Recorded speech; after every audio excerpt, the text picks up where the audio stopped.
What's up, heroes? I just finished watching Darling in the Franxx, episode 14. This is the episode that tore the fandom in half, maybe even worse than half. I think that most of the fandom doesn't like Ichigo anymore, so instead of saying tore the fandom in half, I think it would be like tore the fandom into 80 and 20. 80% hating Ichigo, 20% kind of understanding why she did what she did. But Ichigo aside, there's a lot of stuff, a lot of information from this episode that we can look at. For example, the yellow blood cells and the scarification. It's really implied that Hiro would become a Calaxosaur. Now, he didn't, and he actually made the recovery, which is interesting, and it conflicts with information we were told at the beginning of the episode, in that we were told that Hiro had almost no chance of recovering. He was at the end of his ropes. Then later on, we skip to Ichigo saying that Hiro will make a full recovery and he just needs to rest and he'll be good as new. So that alone was kind of weird. We didn't get any more scenes of Ape or the doctors or, Dr. Franxx or any of the adults saying any more information on Hiro, but the kids suddenly were saying that Hiro would be okay if he just rested. So did the adults lie to Squad 13? Did they lie about that? Or is Hiro actually going to make a recovery?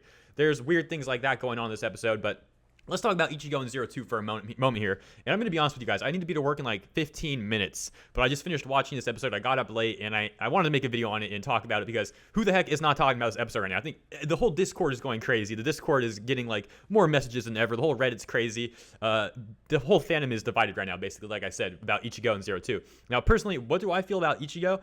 I don't blame her, man. I don't really blame her for what she did entirely. I just want to reiterate one more thing. I'm going to be making more in-depth videos on these topics I'm going over in this. This is just kind of like the TLDR brief review before I go to work of episode 14. So I can kind of get my thoughts out there. And hopefully anybody who's frustrated in this episode can watch this video and leave some comments down below and talk to some other people also who have seen the episode. That's kind of what I'm hoping for, that we can kind of network with each other on this and kind of ease each other's minds. This episode, in one word, the best word to describe this episode in my opinion is frustrating. This was a very frustrating episode. Let's just go through some of the highlights. The highlights I'm going to go through are ideas for videos, but they also are things that we can kind of talk about right now. For example, the Nines knowing about scarification and Zero Two's past. On that same note, we saw at the end of the episode that Zero Two was returning to the Nines, and she had literally 2 rows of Stamen that she was going to use to pilot. So they're just throwing these people at her, just use them all up, do whatever you need to do, because all the plantations are going to the Grand Crevice, as we've been hearing for a few episodes now, to fight the biggest fight against the Calaxosaur that we've ever had. Opening with a volley, which is going to be like artillery. They're going to fire artillery from the plantations. It's going to be crazy, man. We're going to get this huge fight. All of these different plantation squads going out in different segments to attack the Calaxosaur. On that same note, Ichigo and Zero Two seem like they are part Calaxosaur. Zero Two and Hiro, especially Zero Two. But since Hiro licked the blood from Zero Two's finger, and we've seen that scene shown multiple times, I'm sure there's reasoning for that. Plus the fact that Hiro just acts kind of, his biology is different than a lot of the other parasites, and he's already a double-digit number, so he's got a lot of stuff going on. Perhaps Hiro and Zero Two being around all those Calaxosaur will trigger something in the two of them, and we might still have this rebellion arc, but it's definitely looking less and less likely.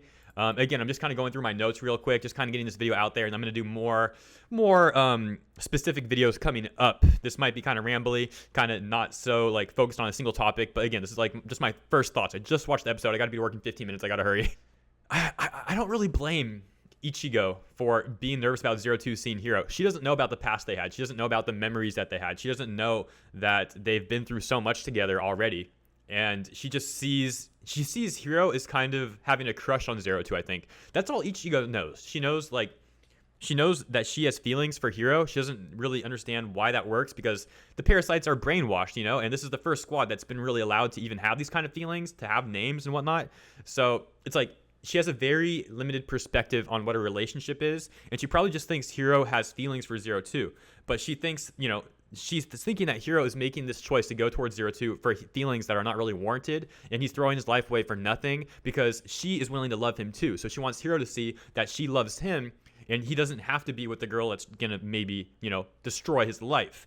She doesn't know about all this other stuff that happened between them. She doesn't know that relationships are actually a lot more complicated than that. It's not her fault. She's brainwashed. She doesn't know the full scope of things. The only thing I kind of blame her for is at the very end, not letting Hiro talk to Zero Two as they walked by each other.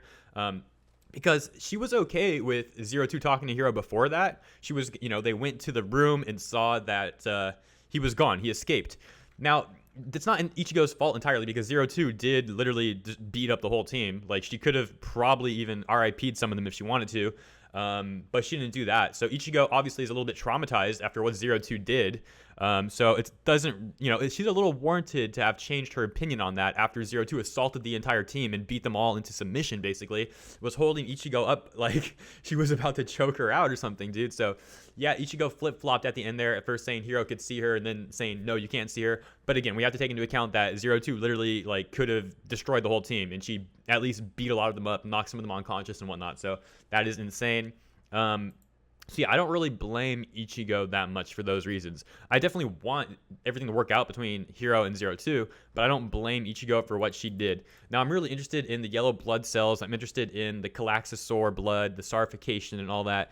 And I really hope that the show doesn't focus on these romantic themes so much that they shelf all these other mysterious things going on in the show. Like, for example, the things I just talked about, the yellow blood cells, the Calaxasaur, the magma energy, the plantations, the Grand Crevice. Now, we're going to get a lot of stuff on that coming up. We'll get more info on the nines too, but I just hope it doesn't become like all romance and we don't get like more of this overall meta world building, because the world is really interesting. Like, what is the deal with apes? What is the deal with the adults? Why are they all augmented and robotic? Why do they need magma fuel for everything? What happened to, like, what are the Calaxasaurs? How did they even get made? What the heck is a parasite even? Like, again, I have theories on all this stuff. I'm just kind of highlighting some of the more important themes that we should still take a look at. And let me see here. So what a freaking episode, man. By the end of the episode, Zero Two's horns are way larger. I'm sure you guys noticed that. That was freaking crazy. They're just like shh. So her scarification is going on and on and on. And it's interesting because Zero Two said that she disguises herself as human. So how is she, like, if we take that statement word for word, Zero Two disguises herself as human, that implies that she has an ability to look human. But at the same time, I don't think that's the case. It seems more like it's medically induced that she has this human appearance, aside from the horns and whatnot. On the same note, we still don't know what the headband does exactly, so that's also really interesting. So is that just weird wording on Zero Two's part, or is she actually able to give herself a more human appearance, but she's slipping and losing that ability more and more and more? Is it medically induced or not? It could be a combination of both, and it probably is. I mean, Zero Two already was basically raised under, this lab, basically a lab rat from birth, from inception. We don't even know how she came to be, though. That's what I mean. There's still so many unanswered questions in this show. There's still so much interesting world building and character development and plot development that we get. If we regress this episode, we were about to start the rebellion arc, it looked like, finally get this relationship between Hiro and Zero Two as they understand each other more and more and more. And that's all kind of thrown out as of episode 14. And we're kind of starting from the ground up. That said, the ground up is going to be a lot crazier now. It's not just going to be like these kids going on missions to destroy some Calaxasaur here and there. It's going to be the Grand Crevice. It's going to be a bunch of Calaxasaur. It's going to be a bunch of squads, a bunch of people. But is that going to justify this regression in character development and whatnot?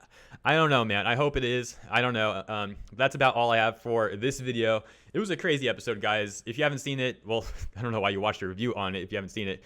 But either way, if you have seen it, leave me your thoughts down below. Let's get some discussions going on. Let's talk to each other. Let's get an outlet for this crazy tension that we've had as of this episode. Hopefully things work out, but we will see. And when I get back from work, I'm going to start working on more specific videos discussing the ships, theories, and whatnot. But this is my fresh first thoughts after episode 14. Just getting it out there, making a video real quick, heading to work. Hope you guys enjoyed this regardless. Sorry it was kind of a sloppy video. I know, I admit it was definitely a sloppy video. But again, I hope you still enjoyed it for what it is. And I'll catch you guys next time.